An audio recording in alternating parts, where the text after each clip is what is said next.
the conversation this morning has been that this week, Elaine and I have been in Santa Fe working on ourselves and working on our businesses. We spent a day exploring presence and leadership and the inextricable link between the two at a place called EQUUS at Thunderbird Ranch, an amazing spiritual equine facility outside of Santa Fe. A couple of folk that have grown up around horses and come into the coaching world and create amazing experiences there. And the day after that, we spent the next 5 days in an intensive with our coach and 28 other amazing human beings, literally from around the globe.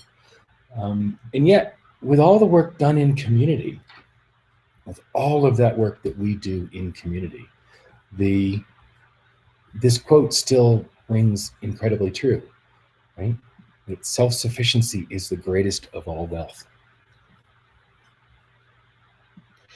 And I realized, pulling this quote just before this week of self-work, the surest path to building a business and making an impact is through doing the hard work, the work on ourselves.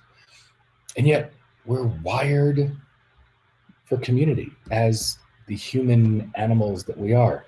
And so much of the work that we do on ourselves, and this is true for me and Elaine, and I know for many others, and I'm curious about for you as well, so much of the work that we do on ourselves is done in community. There are 30 people in this room and some deep, intense work surfacing on one end, our passions and our missions and what's driving us and the work that we're here to do in the world and the impact that we crave to have in the world. And then working on the fears and the underlying limiting beliefs, the things that we have in our internal world that stop us from having that impact that we crave. So we're doing the deep work on the full range of our human being experience. And yet we're doing that work in community. So, fascinating to play with that idea of the self-sufficiency. I think particularly as Americans, we tend to over-calibrate towards I got this, I can do this myself. I don't need help. So I just notice how torn I am about this idea. Yes, no man is an island. Because we are social animals.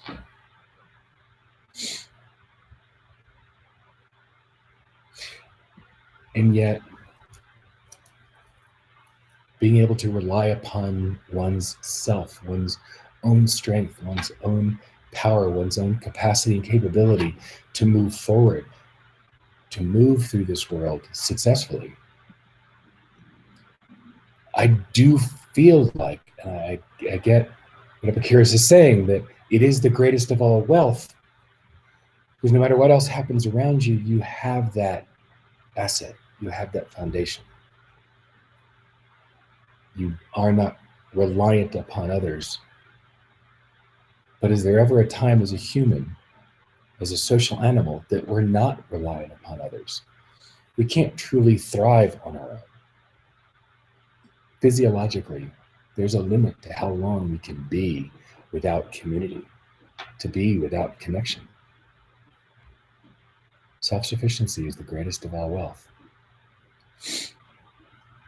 And for me, I think that's where the greatest payoff lies, is being able to create and rely upon oneself. Yeah, I realize how much I'm torn going back and forth, right? Yeah, thanks, Mary Virginia. I totally agree that we're wired for community. So this is how Mary Virginia sees it. We're created to be our fully unique selves so that we can enhance our success in the community. We must have both unique self and profoundly interwoven community engagement and experience. Yeah, our unique selves can really ultimately only thrive in community. And yet there's that piece that even in community, we're wired for individuality. We we are in community, but we are not of the other. We're in connection with other. So it's a constant playground of how do we individuate and how do we connect? And how do we rely on ourselves, but not to the exclusion of or detriment of other, because we are in community.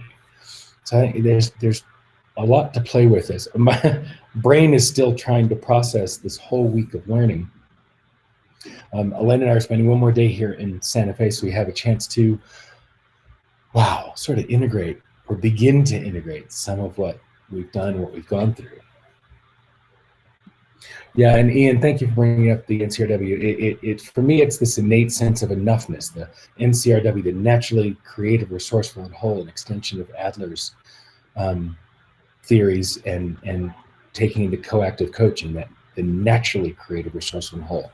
We never needed to be anything, to do anything, to achieve anything for us to be worthy. We exist in wholeness.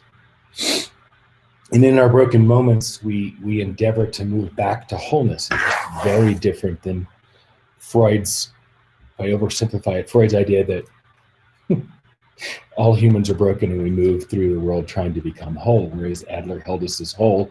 And when we have broken moments, we move back towards wholeness. That's relying in oneself with the trust and the knowing that we are whole inherently. And we have that power and ability inherently. And yet, we say that we're more whole in connection and in community. Yeah, there is that creative tension in between the individuation and thriving in connection. So it's an interesting playground. I'm really curious to see where it goes as we hang out in museums and coffee shops and galleries here in Santa Fe, sort of letting things percolate, and what comes up over these next couple of weeks. I realize how much of my work has to do with community as well as building the individual. So stay tuned. I'm really curious to see what comes up. And I'm curious to see how this creative tension is landing for you. And Mary Virginia and Ian, I really appreciate your diving in and playing with these concepts with me. And I look forward to whatever the next chapter is that comes. So thanks for playing along, and please come to facebook.com/group/Mindset Mondays. Play with this concept together in the private Facebook group. And between now and next Monday, what mindset you choose?